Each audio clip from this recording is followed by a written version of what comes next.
日もお城巡りにやってまいりました。本日訪れたのは東京都品川区にある御殿山下台場です。台場とは砲台を設置した要塞のことを言います。軍事的な側面を持つことから城の一種とされ、日本城郭協会が選定した蜀日本百名城にも含まれています。御殿山下台場は黒船の再来に備えて建造された台場の一つです。現在は台場小学校の校門のそばに第二台場にあった品川灯台のレプリカが建っています。本物は愛知県の明治村に移転しました。では早速御殿山下砲台へ早速行ってみましょう。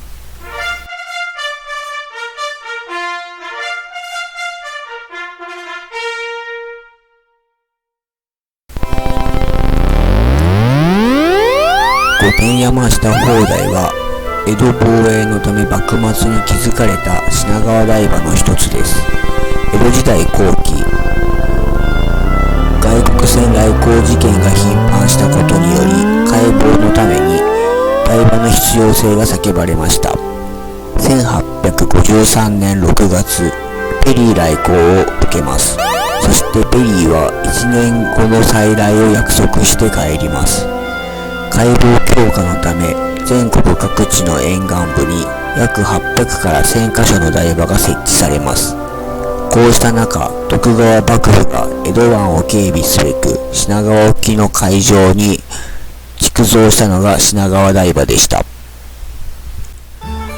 黒船来航の衝撃を受けた幕府は2ヶ月後の8月に伊豆韮山代官である江川秀達による台場の造営工事を始めました。江川秀達という人物は法術家の高島秋藩に入門して洋式法術を習得した人物で、当時の解剖の第一人者でした。蘭学者である畑崎かなえ、渡辺崋山らに師事しています。江川は水野忠邦政権下での高島流法術の普及と解剖強化の実績を買われ、ペリー来航時の安倍正弘政権下では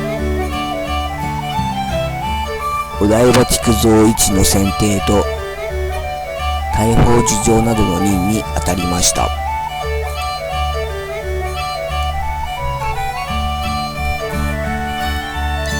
当初は幕府は江戸内湾防御のために11基の台場築造を計画しました。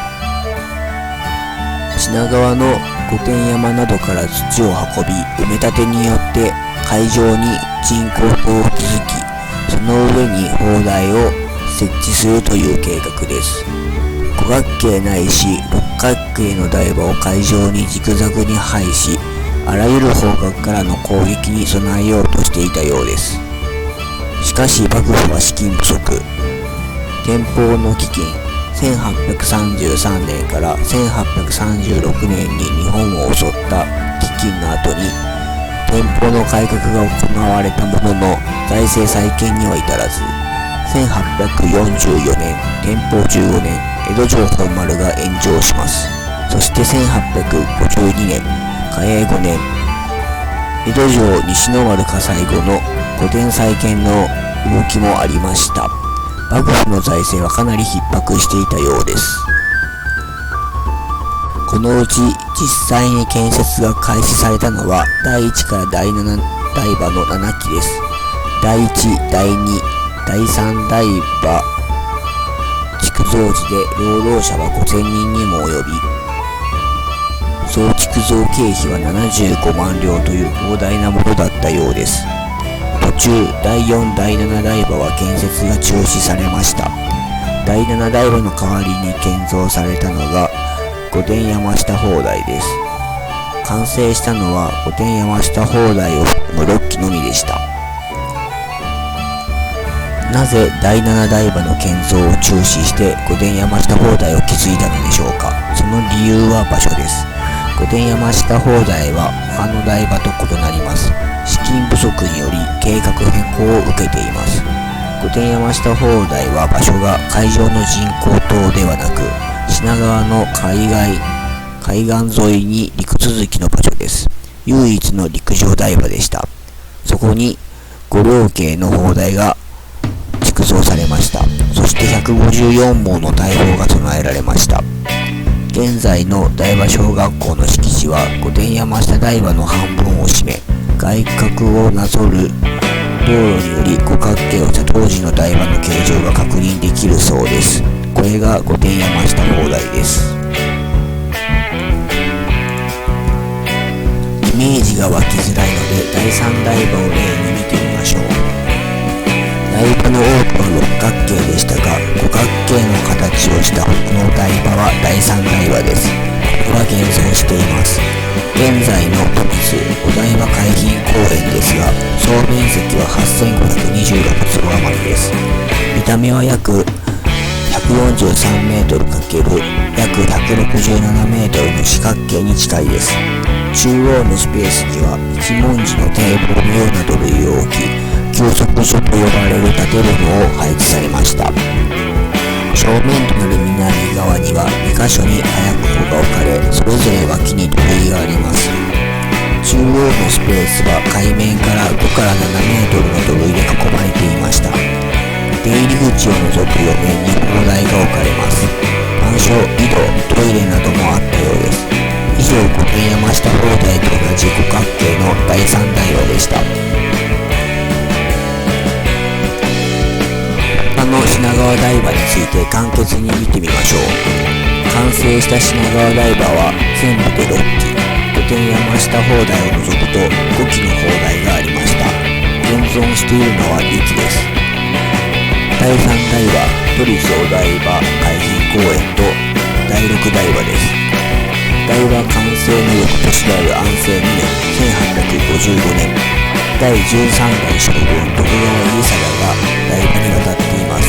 将軍は膨大な死者を見分しました。膨大な費用を投じて構築された品川台場の砲台が火を吹いたのは、この死者が最初にして最後でした。完成した台場はまず命令により各藩が警備します。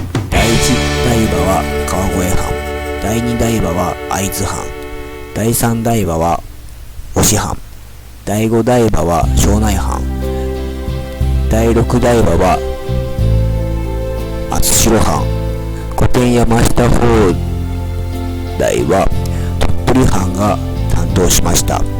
江川が主張した築造計画は実現しませんでしたが、自らが指揮を執り6基のお台場完成へと導きました。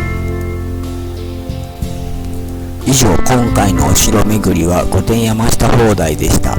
最後までご視聴いただきありがとうございました。